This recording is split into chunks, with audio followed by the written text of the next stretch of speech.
마오쩌둥은 미국의 명문 대학인 예일대에서 정식으로 공부하거나 박사 학위를 취득하지는 않았지만 예일대 출신 인물들로부터 많은 도움을 받았어요.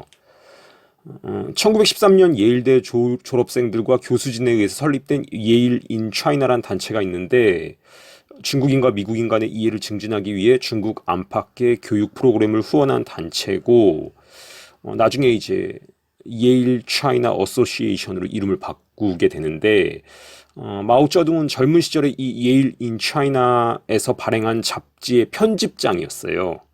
1967년 5월 5일에 발행된 예일 데일리 뉴스에 이에 관련한 내용이 나오는데 그 기사를 쓴 사람이 이제 조너선 스펜스이고 이 조너선 스펜스는 중국사를 전공한 역사학자로 1993년부터 2008년까지 예일대학교에서 역사학 교수로 재직했던 사람이에요.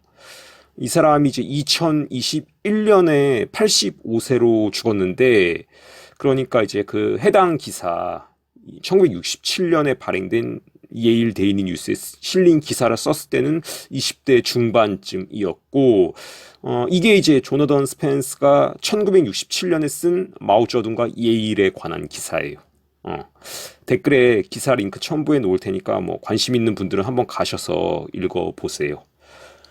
기사 내용을 좀 살펴보면 1919년 26세의 26살의 마오쩌둥은 중학교를 마치고 창사에 있었다. 그는 북경을 방문했고 그곳에서 리타 차오의 마르크스주의 연구 그룹에서 공산주의 이론에 대한 진지한 소개를 받았다.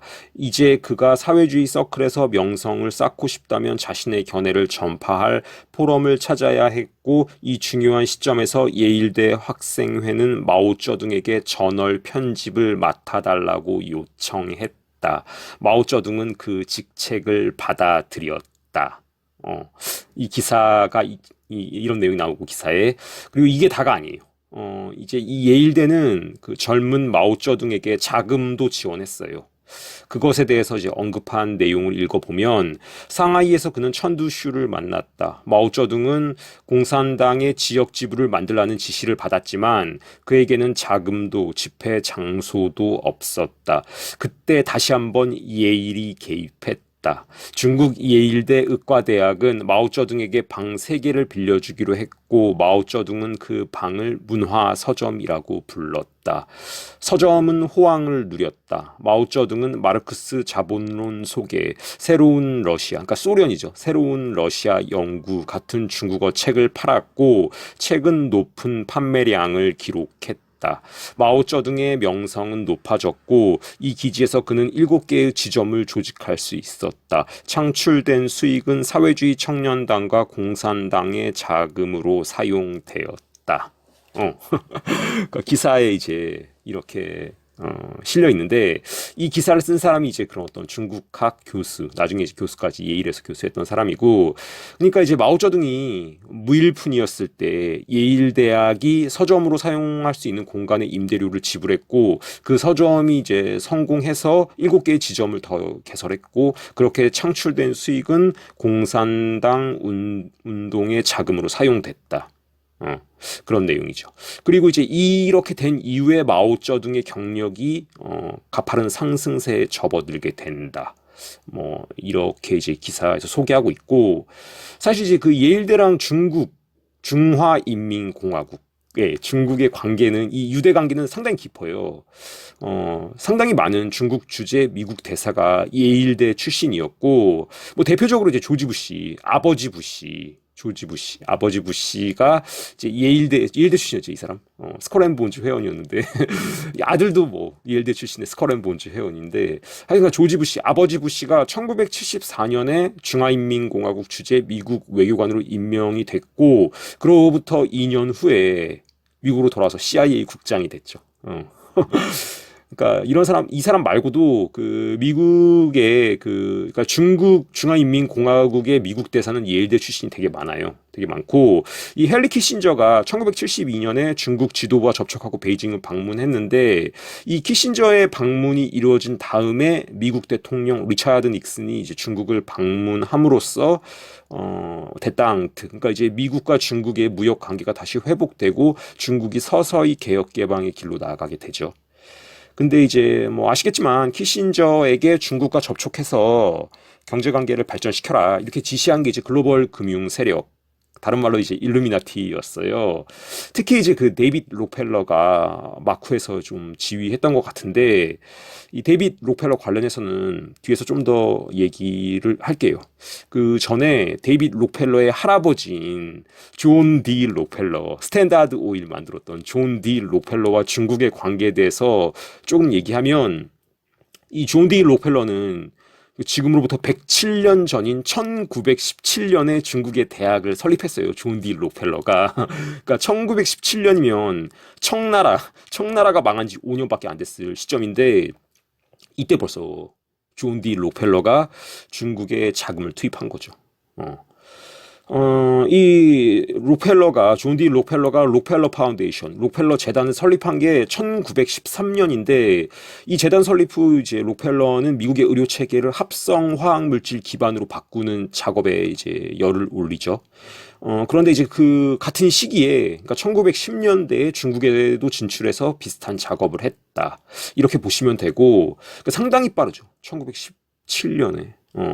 이때 중국에서도 이제 비슷한 작업을 했고, 이 록펠러 재단은 베이징 연합 의과대학이라는 서양식 의과대학 병원을 베이징에 이제 건립했는데, 이 사진이 1921년에 있었던 베이징 연합대학의 개교식 사진이에요. 개교식 사진이고, 다시 존 디 록펠러의 손자인 데이빗 록펠러로 돌아와서, 이 데이빗 록펠러도 중국에 관심이 많았어요. 관심이 많았는데, 이 사진은 데이빗 록펠러가 1973년 7월에 중국을 방문해서 저원라이, 그러니까 주은래랑 만났던 장면이에요. 이 데이빗 록펠러는 73년 7월에 중국을 방문하고 와서 73년 8월 10일에 뉴욕타임즈에 이제 글을 기고했는데, 데이빗 록펠러가 기고한 글을 좀 읽어드리면, 우리는 중국의 국가적 화합의 느낌에 즉시 깊은 감명을 받았다. 중국 혁명의 대가가 무엇이든지 간에 중국 혁명은 더 효율적이고 헌신적인 행정을 낳았을 뿐만 아니라 높은 사기와 목적의식을 지닌 공동체를 육성하는 데 분명히 성공했다.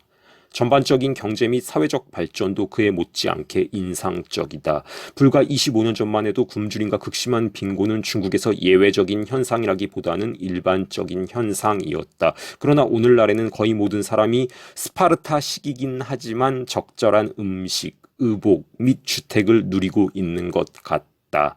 거리와 집은 흠잡을 데 없이 깨끗하고 의료 서비스도 크게 개선되었다.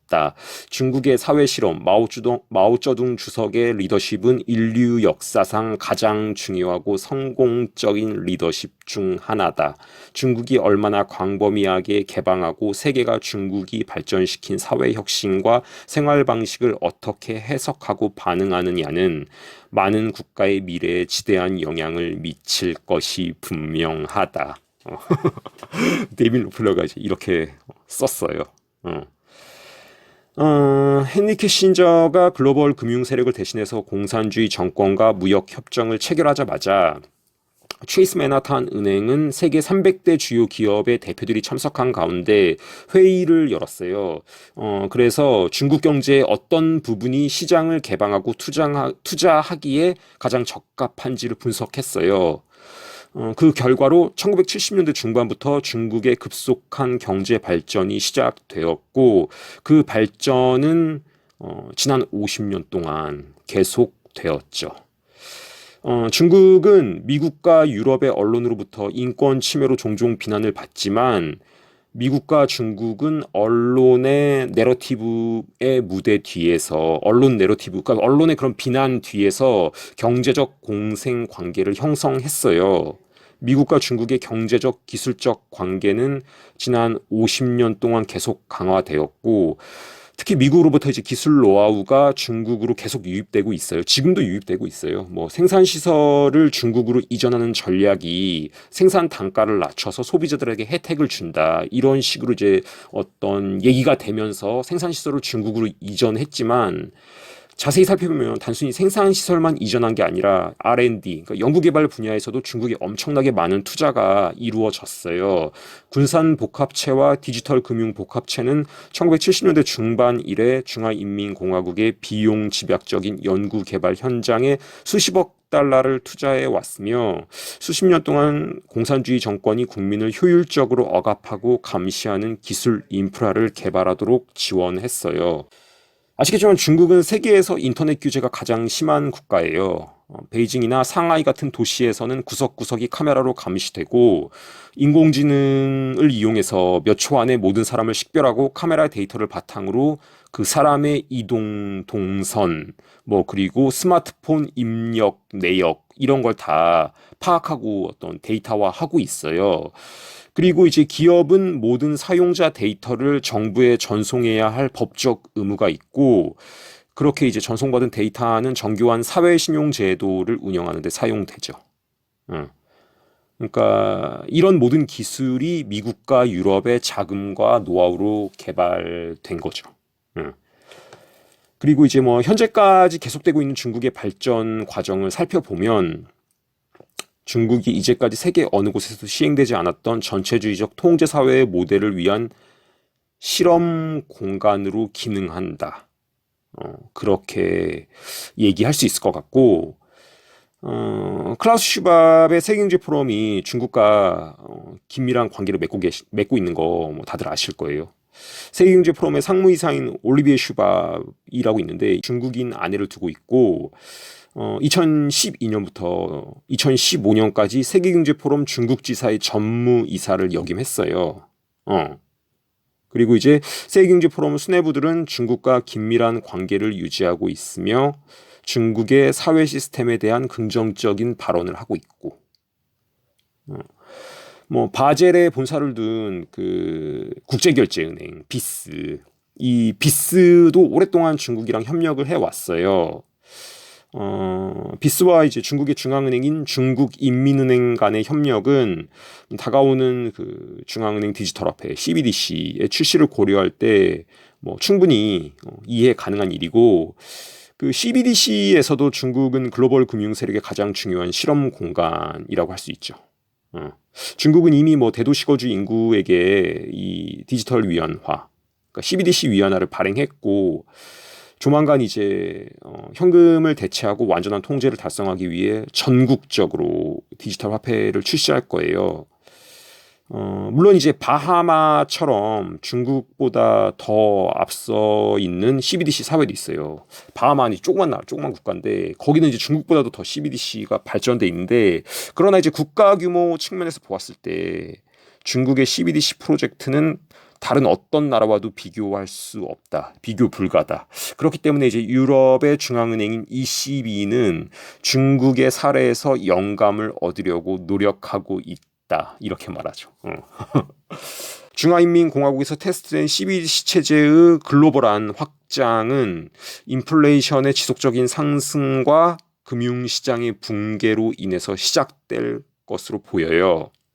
글로벌리스트, 일루미나티의 관점에서 CBDC는 국가가 요구하는 조건을 따르는 이들에게 제공하는 기본소득을 도입하는 데도 아주 유용하기 때문에 포기될 수 없는 어떤 방식이고 이렇게 이제 CBDC로 지급하는 기본소득 이런 게 만약에 시행되면 어떤 사람들의 정부에 대한 의존도는 한층 더 높아질 거예요. 이런 방식으로 할 거라고 보고 이 글로벌리스트, 글로벌 금융 세력, 일루미나티의 궁극적인 목표인 화폐의 완전한 디지털화와 인공지능을 활용한 촘촘한 감시 통제 사회의 가장 발전된 모델이 현재의 중국, 중화인민공화국이고 중화인민공화국이 현재의 모습으로 발전할 수 있도록 자금을 지원하고 기술을 이전한 주체가 글로벌 금융 세력이다. 이렇게 이해하시면 되고 이들의 공생관계가 어떤 식으로 계속될지는 알 수 없으나 그것이 전면적으로 뒤집히기는 어려울 것이다. 저는 그렇게 봅니다.